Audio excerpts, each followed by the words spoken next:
The rain poured heavily over the city as David Carter gripped the steering wheel of his old pickup truck. The dashboard clock flashed 8:47 a.m. "Not today," he whispered. His truck suddenly coughed and stalled at a traffic light. David slammed the steering wheel in frustration. "Come on, please." The engine finally started after several attempts, but he had already lost precious minutes.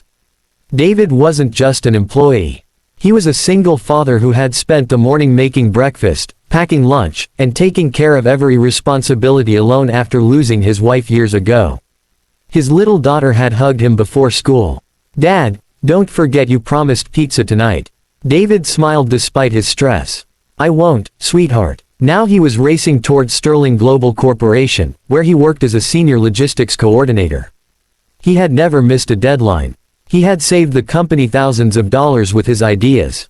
But his CEO cared about only one thing: punctuality. David rushed through the revolving doors at 9:11 a.m.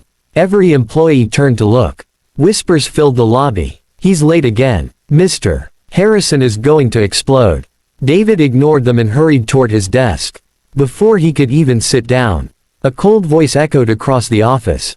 "David Carter." He froze. CEO Victoria Harrison stood outside her glass office wearing a sharp navy suit. Her expression showed no emotion.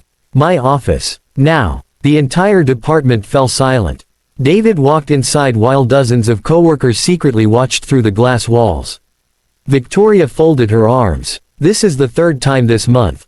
David nodded respectfully. "I'm sorry, Ms. Harrison. My truck broke down and—" She interrupted. "I don't pay salaries for excuses. It won't happen again." She opened a folder. "I've heard that sentence before." David tried once more. "I've never missed a project. My performance reviews are excellent. Our department exceeded every target." Victoria didn't even glance at the reports. "Rules exist for everyone." David's heart sank. "I understand." She signed one paper. "Human resources will process your termination immediately." The words echoed in his ears. You're firing me. Effective immediately." For a few seconds, David simply stood there, not angry, not shouting, just disappointed. He slowly removed his employee ID card and placed it on her desk. "Thank you for the opportunity." Victoria looked slightly surprised. "No argument." David smiled faintly. "My father taught me something. When someone has already made up their mind, arguing only wastes time." He turned and quietly walked out. Outside, employees watched silently. Some looked sympathetic. Others avoided eye contact. His closest coworker, Mike, whispered, "This isn't right." David shrugged. "Everything happens for a reason." He packed a few family photos, a coffee mug, and a notebook. Nothing more. As he reached the elevator, someone called after him. "David." It was Sarah from accounting. She handed him a small envelope. "I don't know what this is. It arrived from head office yesterday. It has your name." David looked confused. "I've never received mail from headquarters." He slipped the envelope into his jacket pocket without opening it. There were bigger problems to deal with.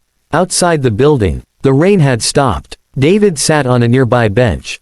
For the first time in years, he didn't know what came next. His phone buzzed. His daughter's school sent a reminder about next month's tuition payment. David closed his eyes. "God, help me." Just then, his phone rang again. Unknown number. He answered. "Hello." A calm professional voice spoke. "May I speak with Mr. David Carter?" "This is David. My name is Richard Lawson. I'm calling from Anderson Capital Holdings." David frowned. "I think you have the wrong number." "No, sir. We've been trying to reach you since yesterday. There is an urgent business matter regarding your late grandfather." David's eyebrows lifted. "My grandfather?" "Yes. We need you to visit our headquarters today." David almost laughed. "I think there's some mistake. My grandfather passed away years ago." "Yes. And certain legal matters have recently been finalized. We believe you're the rightful beneficiary." David remained silent. "What exactly is this about?" "I'm afraid I cannot discuss details over the phone. But I assure you, it will change your life." David stared across the city skyline. Only 30 minutes ago, he had lost everything. Now, a mysterious lawyer claimed his entire life was about to change. Could this really be true? Or was it some elaborate scam? He looked down at the unopened envelope Sarah had given him. The sender's name made his heart skip. Anderson Capital Holdings. The same company. David slowly opened it. Inside was a formal invitation. It requested his presence at 2 p.m. Confidential. Priority level 1. He read it twice. Then 3 times. Nothing made sense. But one thing was certain. Today was far from over. David arrived at the towering headquarters of Anderson Capital Holdings 15 minutes early. The building looked nothing like the company he had just been fired from. Luxury cars lined the entrance, and uniformed security guards greeted every visitor with professionalism. As David stepped inside wearing his simple office clothes, he felt out of place. A receptionist smiled warmly. "Good afternoon, Mr. Carter. We've been expecting you." David blinked in surprise. "You know who I am?" "Of course, sir. Mr. Lawson is waiting for you on the top floor." She handed him a visitor's badge and directed him to a private elevator. Within moments, the doors opened into an elegant executive conference room. A gray-haired man stood and extended his hand. "Mr. Carter, I'm Richard Lawson." David shook it. "It's nice to meet you." Richard smiled. "Please, have a seat." A thick leather folder rested on the polished table. Richard slowly opened it. "Your grandfather, William Carter, invested in Anderson Capital nearly 40 years ago." David frowned. "My grandfather was just a mechanic."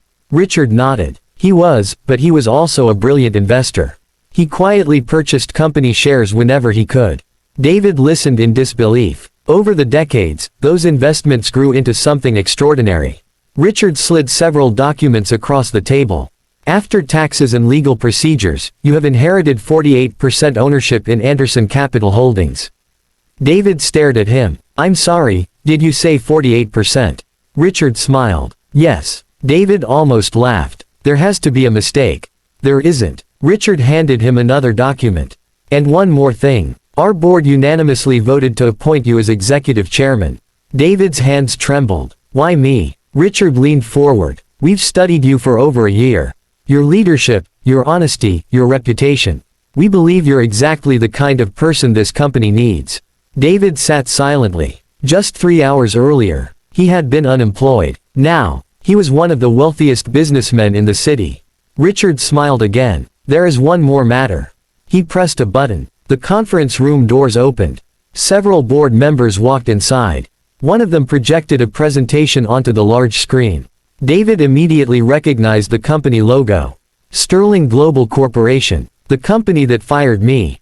Richard nodded. "Anderson Capital purchased a controlling interest in Sterling Global this morning."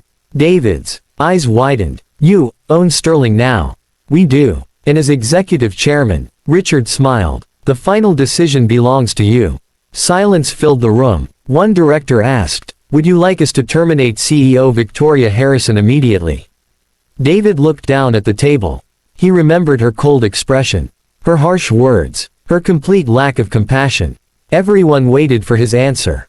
Finally, David spoke softly. "No." The directors exchanged confused glances. "No." David shook his head. "I know what it feels like to lose a job. I won't do that to someone out of revenge." Richard smiled proudly. "I had hoped you'd say that." Instead, David gave another instruction. "Arrange a meeting tomorrow morning. I'd like to speak with every employee." The next morning, rumors spread throughout Sterling Global.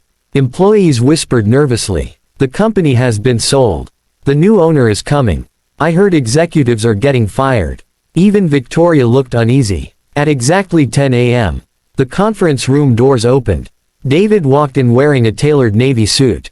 The entire room froze. Victoria stood up so quickly her chair nearly tipped over.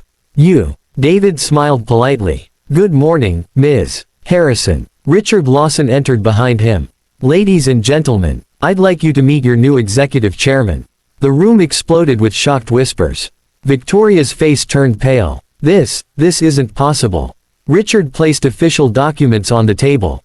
"It is." Victoria slowly sat down, unable to speak. David stepped to the front. "I didn't come here for revenge. I came because this company deserves better." He looked around the room. "I've worked beside many of you. I know how hard you work. I also know that fear doesn't create excellence. Respect does." Employees nodded quietly. David then faced Victoria. "You judged me by 11 minutes. You never asked why I was late. You never asked about my family. You never looked at my years of dedication." Victoria lowered her eyes. "For that, I'm disappointed." Tears formed in her eyes. "I'm sorry." The room became completely silent. David continued, "Your position as CEO will remain." Everyone gasped. "But under one condition." Victoria looked up. "You will spend the next 6 months working alongside every department. Customer service, shipping, maintenance, human resources. You will learn what leadership truly means." Victoria slowly nodded. "I accept." David smiled. "I believe people deserve a second chance." Applause suddenly filled the room. Employees stood on their feet. Some even wiped away tears. Mike, Sarah, and dozens of coworkers couldn't stop smiling. After the meeting, David walked through the office one last time. Everything looked different now, not because he owned the company, but because he finally understood something his grandfather once said. Real success isn't measured by how high you climb. It's measured by how many people you lift with you. That evening, David arrived home carrying 2 large pizza boxes. His daughter opened the door. "Dad, you remembered." David laughed and hugged her tightly. "I'll always remember." She looked up at him. "So, did you find a new job?" David smiled. "Something even better." "What?" He kissed her forehead. "I got the chance to help a lot of people."